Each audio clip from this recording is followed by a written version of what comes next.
오늘 저하고 이제 한 3시간 동안에 이제 책이 나와가지고 책에 대한 전반적인 내용을 이렇게 할 겁니다. 근데 대부분 지금 임대주택을 가지고 있는 상황이기 때문에 세제 혜택 중에서 이제 취득세하고 재산세 부분을 일단 넘길 거고, 나머지 이제 그 종부세하고 종합소득세, 그리고 이제 건강보험료하고 제일 이제 궁금해 하시는 것이 양도소득세이지 않을까. 특히 이제 자진말소하고 자동말소가 됨으로 인해가지고 이제 그 부분 쭉 한번 이제 훑어보도록 하겠습니다. 그래서 오늘 강의는 이렇게 12파트로 이렇게 구성을 했습니다.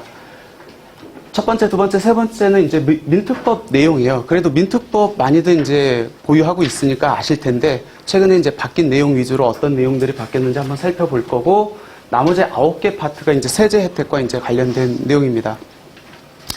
저는 준비됐습니다. 들어가 볼까요? 준비되셨어요?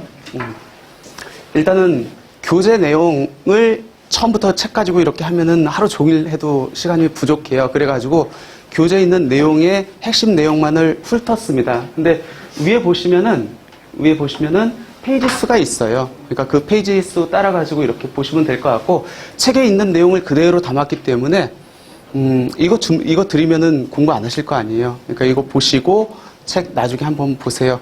책 신경 써서 잘 만들었습니다. 보시면은 굉장히 유용한 내용들이 많이 있을 것 같습니다. 그럼 들어가 보도록 할게요. 우리가 임대주택으로 이렇게 등록해라 라고 한 거는 이제 정부의 약속이었죠. 원래는 이제 국가가, 국민들의 이렇게 주거 안정을 책임져야 되는데, 그거를 이제 민간한테 이제 맡겼죠. 그리고 저희들이 임대사업자로 등록해서 일정한 공적 의무를 준수하면은, 그러면은 우리가 해야 될 일을 너희들이 하기 때문에 일정한 세제 혜택을 줄게 라는 게 서로의 약속이었습니다. 굉장히 좋은 프로젝트였죠. 서로가 윈윈 할 수 있는. 근데 그 약속이 이제 서서히 이제 깨지다 보니까 이제 이 사태까지 이렇게 발생하게 되었습니다. 아마 임대사업자 등록하고 세무서의 사업자 등록을 지금 정도는 이제 다 구분하실 수 있을 것 같아요. 그래도 혹시나 모르는 분을 위해서, 우리가 지방자치단체 민간임대주택으로 등록하는 거는 이건 선택사항입니다.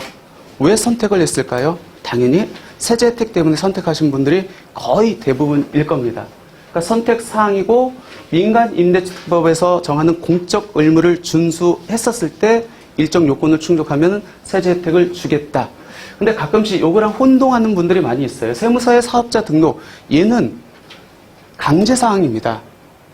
강제사항이라는 건 뭐냐면, 소득세법에서 뭐 월세 또는 전세를 주고 있었을 때 일정 대상자가 되면은 무조건 사업자 등록해. 강제사항이에요. 그리고 사업자 등록하게 되면 이제 사업장 현황 신고도 해야 되고 종합소득세 신고도 해야 됩니다. 근데 임대주택으로 등록해가지고 대부분이 이제 세제 혜택을 적용받기 위함인데, 세제 혜택을 이제 두 가지로 이렇게 구분해 볼 수 있겠죠. 지방세 세제 혜택하고 이제 국세 세제 혜택. 지방세라는 거는 취득세하고 이제 재산세를 의미하고, 국세는 이제 종부세부터 해서 양도소득세까지죠. 근데 국세 혜택이 아닌 지방세 혜택은 이 요건만 충족하면 충분히 받을 수 있어요. 왜? 세무서의 사업자 등록과는 전혀 관련이 없기 때문에. 하지만 국세 세제 혜택, 즉 종합부동산세, 종합소득세, 그리고 양도소득세는 지방자치단체 주택임대사업자로 등록할 뿐만 아니라 세무서의 사업자 등록을 반드시 해야 혜택을 적용받을 수 있다라고 이렇게 보시면 될 것 같아요. 그래서 주택임대사업자가 지방세 세제 혜택을 적용받기 위한 전제 조건하고 국세 세제 혜택을 적용받기 위한 전제 조건이 조금씩 다르다. 왜? 지방세는 세무서가 관련될 일이 없잖아요. 그렇기 때문에 굳이 세무서에 사업자 등록을 하지 않더라도 취득세하고 재산세 세제 혜택은 적용받을 수 있다라고 이렇게 보시면 될 것 같아요. 그래서 아마 두 개를 거의 대부분 가지고 있을 겁니다. 여기 이제 지방자치단체에 등록하는 임대사업자 등록증이라는 겁니다. 이 임대사업자 등록증은 하나로 돼 있죠. 물론 어떤 분들은 두 개씩 이렇게 가지고 있는 분들도 있어요. 근데 원칙적으로는 본인 개인별로 하나로 이렇게 가지고 있고, 여기에 물건을 추가하는 형태입니다. 그래서 많으신 분들은 여기 쭉 열거되어 있을 테고, 근데 중요한 게 보면은 이 임대사업자 등록증의 민간 임대주택의 종류를 보시면은 굉장히 명칭이 다양합니다. 어떤 건 매입임대주택, 어떤 건 준공공, 어떤 건 단기, 어떤 건 장기. 이게 굉장히 섞여 있어요. 그리고 이 오른쪽에 있는 게 이제 사업자 등록증입니다. 이게 이제 세무서에 내는 사업자 등록증이고, 이 사업자 등록증도 물건별로 내는 게 아니고 이렇게 지방자치단체 임대사업자 등록을 한 분은 하나로 되어 있죠. 그러니까 임대사업자 등록증 하나에 물건별로 속해 있지만 사업자 등록증은 하나로 아마 관리하고 있을 거다라고 보시면 될 것 같습니다. 아까 제가 여기 임대사업자 등록증에 이 임대주택에 대한 명칭이 굉장히 다양하다고 말씀드렸습니다. 왜 그러냐면은 이 임대주택 관련법이 수시로 변경됐어요. 이 2005년부터 지금 제가 기재를 했는데 이 이전에도 있었습니다. 근데 지금 대부분은 요 2005년 이후이기 때문에 여기부터 설명을 드리면은 2005년도에부터 13년도까지는 이때는 단기장기 없었습니다. 그래서 요거는 매입 임대주택. 그래서 임대사업자 등록증이 여기에 매입이라고 기재되어 있는 분들은 보통 대부분 이때 등록을 많이 하신 분들일 겁니다. 그렇게 하나로 가다가 2013년도에 이제 준공공 임대주택이라는 게 이제 탄생하게 됩니다.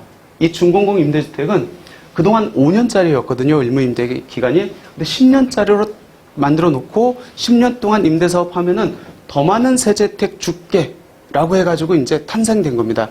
얘가 들어오면서 만들어진 세제혜택이 양도소득세에서 그나마 이제 큰 장기보유 특별공제 50%, 70%, 그 다음에 양도세 100%가 이때 만들어진 겁니다.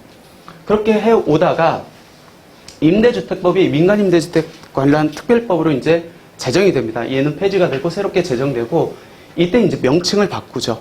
매입을 단기, 준공공을 그냥 준공공. 그러면서 의무임대기간이 그동안 너무 길다 해서 좀 짧게 줄여줍니다. 그래서 4년, 8년으로 이렇게 되어 있습니다. 그러니까 예전에 매입은 지금의 단기라고 이렇게 보시면 돼요. 그러니까 매입은 뭐 이 준공공의 혜택, 아까 70% 또는 양도소득세 100% 감면을 적용받을 수는 없다라고 이렇게 보시면 될 것 같고, 그러다가 2018년도에 명칭을 바꿉니다. 단기를 단기 민간, 준공공을 장기 일반 민간으로 이제 명칭을 바꿔요. 그러니까 준공공이라고 되어 있는 거는 지금의 장기 일반 민간 임대주택하고 동일하다라고 보시면 될 것 같고, 그리고 문제가 됐던 2020년 8월 18일 민간 임대주택법이 개정됨으로 인해서 이때 이제 단기 다 없앴죠. 그리고 아파트 이제 자진말소 대상이 됐었습니다.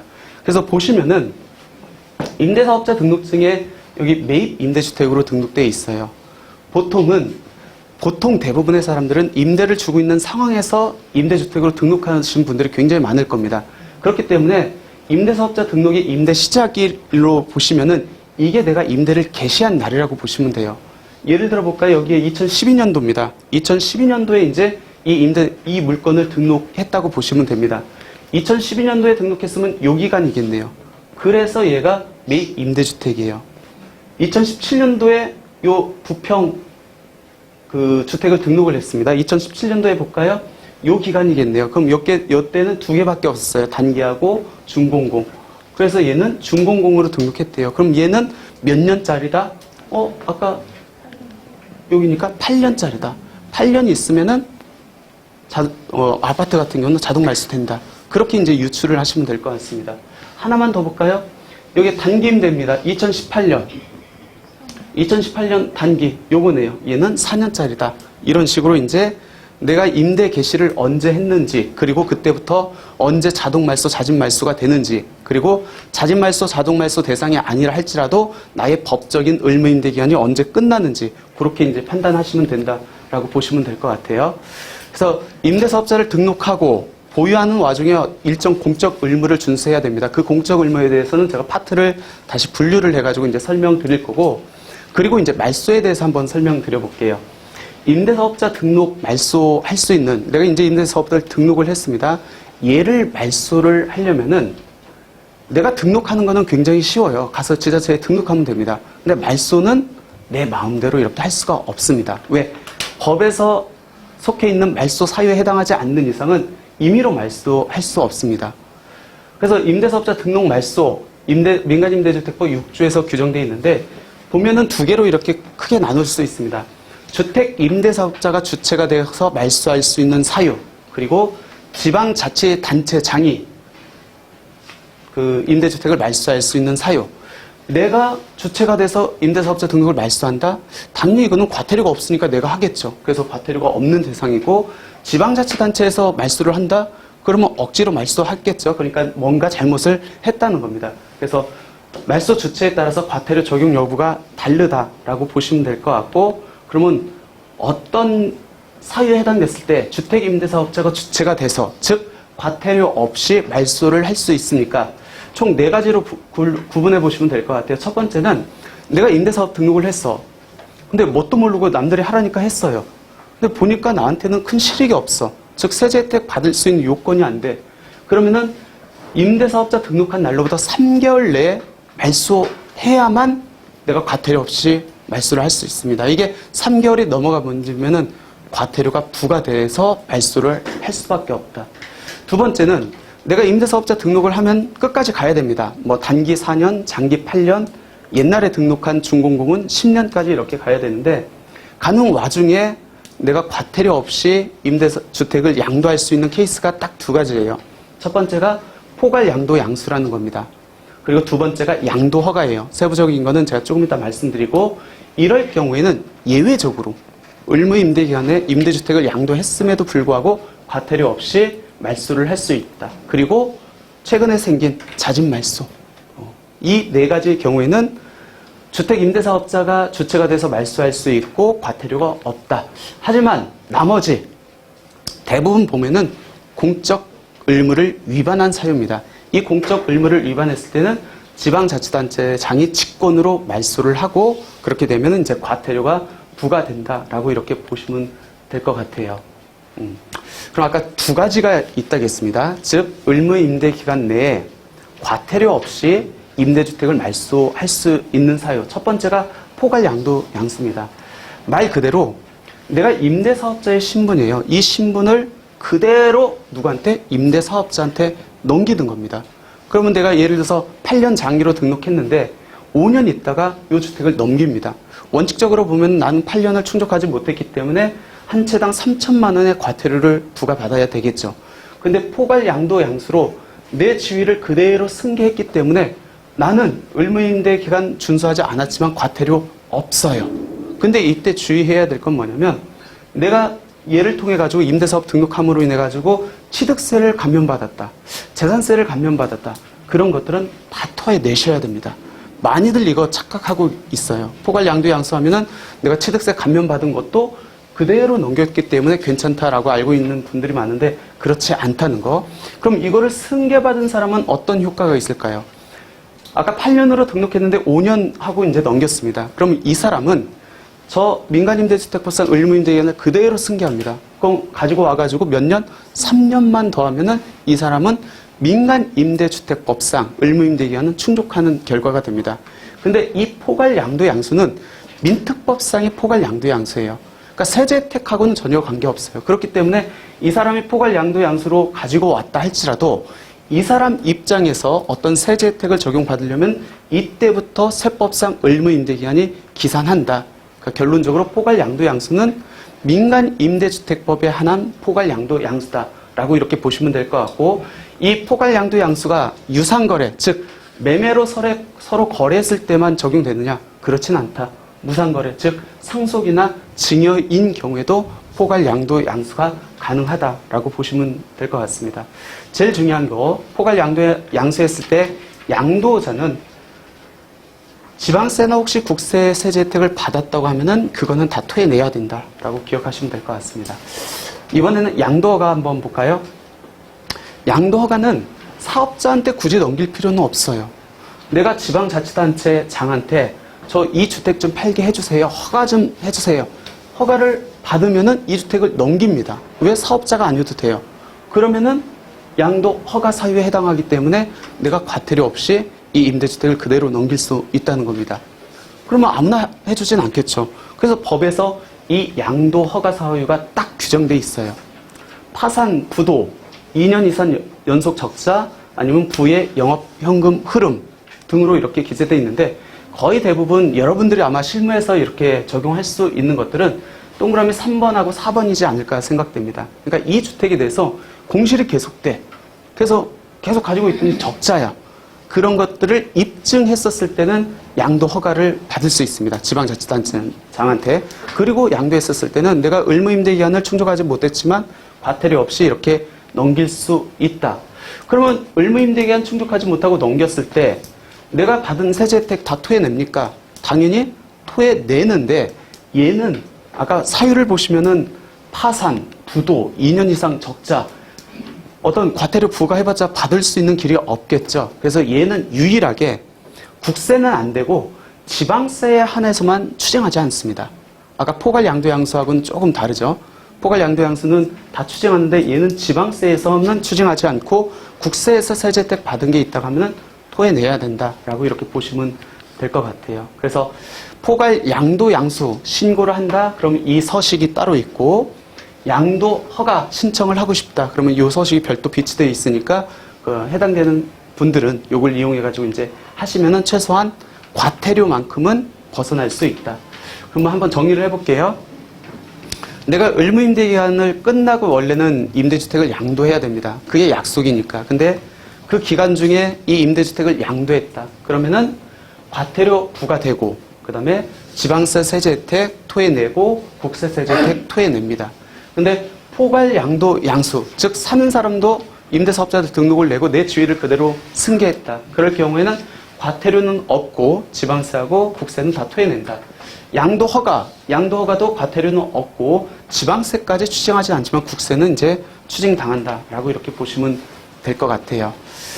그럼 말소 사유 중에 이제 주택임대사업자가 주체가 돼서 말소하는 사유, 과태료가 없는 사유 중에 또 하나가 이제 자진말소라는 게 있습니다. 요거는 이제 자동말소하고 비교해서 한번 말씀드려볼게요. 2020년 8월 18일 날 민간임대주택법이 개정되면서 가장 큰 변화가 요거죠. 폐지되는 임대주택. 폐지된다는 것은 더 이상 임대주택으로 뭐 등록할 수 없는 거겠죠. 즉, 그동안 단기로 등록한 모든 주택하고 장기로 등록한 아파트는 얘네들은 이제 폐지되는 대상으로 지정해 놓고 이 주택에 대해서는 자진말소 제도가 시행됩니다. 자진말소라는 건 뭐냐면 의무임대 기한이 끝나기 전에 주택임대사업자가 저 이 주택 말소, 임대사업자 등록 말소할게요 라고 해가지고 이제 말소하는 겁니다. 내가 주체가 되는 거예요. 과태료, 의무임대 기한 충족하지 않았음에도 불구하고 없어요. 자동말소는 뭐냐면 의무임대 기한이 끝나면, 즉 예전에 단기 4년, 장기 뭐 8년 끝나면은 지방자치단체장이 알아서 임대사업자 등록을 말소를 합니다. 말소를 해야 더 이상 뭐 종부세, 세제 혜택 같은 거 못 받을 거 아니에요. 그래서 이제 자동 말소를 시켜 놓습니다. 그래서 자진말소를 가끔씩 보면은 민간임대주택법상 2분의 1 의무임대 기간을 충족해야만 자진말소 할 수 있는 거 아닙니까? 라고 묻는 분들이 있는데 아니에요. 얘는 2분의 1이 경과되지 않아도 이 대상에 해당하면은 얼마든지 자진말소를 할 수 있습니다. 근데 왜 사람들이 민특법상 2분의 1을 경과하고 자진말소를 하라고 그렇게 얘기를 할까요? 뭐 때문에 그러죠? 세제 때문에 그래요. 세제 혜택 중에서 양도세 중과 배제하고 거주주택 비과세 때문에 그렇습니다. 근데 나는 그 혜택 안 받아도 된다. 그러면은 얼마든지 2분의 1이 경과되지 않은 상태에서도 이 요건만 해당하면은 자진말소를 할 수 있다라고 보시면 될 것 같습니다. 근데 문제는 뭐냐면 자진말소를 하면은 누가 피해를 보게 되냐면 궁극적으로 임차인들의 피해를 봐요. 왜? 이 임차인은 이 사람이 임대사업자 등록을 말소할 때까지 나는 여기서 안정적으로 5%만 올리면서 계속 살 수 있거든요. 특별한 사유가 아닌 한 난 안 나가도 돼요. 그러니까 예를 들어서 장기 8년으로 등록했다. 8년까지는 쭉 이 집에서 살 수 있습니다. 근데 자진말소를 하게 되면 임대사업자 등록이 이제 말소가 되기 때문에 그 혜택이 이제 침해가 되겠죠. 그래서 자진말소 할 경우에는 반드시 임차인의 동의를 구해라. 이게 들어가야만 자진말소를 할 수 있다는 거 하고, 아까 말씀드렸듯이 2분의 1을 경과하지 않아도 말소가 가능하다. 대신에 이 거주주택 비과세하고 양도세 중과 배제 요걸 받기 위해서는 2분의 1을 충족하고 말소를 해야 된다라는 겁니다. 정작 이제 자진말소, 자동말소가 시행되다 보니까 이제 문제들이 많죠. 가장 먼저 이제 다가오는 문제는 종합부동산세입니다. 왜? 말소되면은 더 이상 임대주택이 아니기 때문에 합산 배제가 안 돼요. 그럼 다른 주택하고 바로 붙어가지고 이제 종부세가 과세가 됩니다. 그러니까 다시 한번 또 고민하죠. 이거 재등록해야 되지 않나? 라고 많이들 고민합니다. 그래서 자진말소, 자동말소 후에 임대주택이 재등록 가능 여부를 판정할 때 일단 아파트는 이제 안 되죠. 아파트를 제외한 다세대 연립 단독 다가구 오피스텔은 가능한데 지금 이제 재등록하면은 예전 거는 그냥 싹 없어지는 거예요. 다시 처음부터 세팅한다고 보시면 됩니다. 그러니까 10년의 의무임대기한이 다시 적용받는다라고 보셔야 돼요. 근데 이렇게 10년 동안 묶이면은 내가 이렇게 묶일 만큼 베네핏, 반대급부가 있느냐라고 이제 따져봐야겠죠. 그래서 자진말소, 자동말소된 임대주택을 재등록을 고려할 때는 10년 동안 묶인다는 거 하고 그동안 나는 또 다른 공적 의무를 준수해야 된다는 거, 임대료 5%밖에 못 올린다는 거, 그에 반해서 내가 얻을 수 있는 세제 혜택이 어떤 것들이 있고 그 세제 혜택을 적용받을 수 있는 요건을 임대사업자 등록할 때 충족하고 있는지까지 확인하셔가지고 판단하셔야 된다라는 겁니다. 파트 1에서는 주택 임대사업자의 등록부터 말소까지라는 그 제목으로 해서 이제 말씀을 드렸습니다. 임대사업자를 등록하고 일정 공적 의무를 준수를 하면은 세제 혜택을 적용받을 수 있다. 그렇기 때문에 의무임대 기간은 원칙적으로 지켜야 되는데 예외적으로 의무임대 기간을 충족하지 않고 말소할 수 있는 사유, 그 중에서 과태료 없이 말소할 수 있는 사유가 몇 가지 있다. 포괄 양도 양수라든지 양도 허가라든지 자진 말소라든지에 대해서 이제 살펴봤고, 특히 포괄 양도 양수했었을 때 내가 과태료는 적용받지 않지만 재산세하고 뭐 국세, 세금 혜택 같은 건 토해내야 된다는 거. 그리고 양도 허가는 아무나 해주지 않고 내가 2년 이상의 적자 또는 손실을 봤다는 걸 입증을 해야 돼요. 보통 요거 입증하려고 하면은 뭐 세무사님이라든지 회계사님이라든지 뭐 확인받아가지고 이렇게 들어가는데 가끔씩 그렇게 질문하는 분도 있어요. 과태료 내고 싶지 않고 하다 보니까 다가구 주택입니다. 예를 들어서 10개 호실이 있어. 그 중에서 3개가 악성 공실이에요. 그럼 이 3개만 임대사업자 등록을 뺄 수 있습니까? 양도 허가로 인해 가지고 그렇게 묻는 분들이 있는데, 다가구 주택은 단독주택이잖아요. 그리고 7호실은 계속 임대가 나가고 있겠네요. 그래서 다가구 주택 같은 경우에는 이게 다세대면 상관없죠. 근데 다가구 주택 같은 경우는 아까 7호실이 계속 임대를 주고 있기 때문에 3호실만을 빼가지고 양도 허가를 할 수는 없다라는 거. 그리고 자진말소, 자동말소가 시행됨으로 인해 가지고 의무임대 기간이 경과되기 전에 자진말소를 할 수 있는데, 무조건 2분의 1을 경과한 이후에 자진말소가 되는 건 아니고 대상이 되면 언제든지 할 수 있다. 근데 그렇게 자진말소가 되면은 더 이상 임대주택의 신분이 아니기 때문에 바로 이제 세제, 특히 종합부동산세에서 합산될 수 있다라는 것까지 기억해 두시면 될 것 같습니다.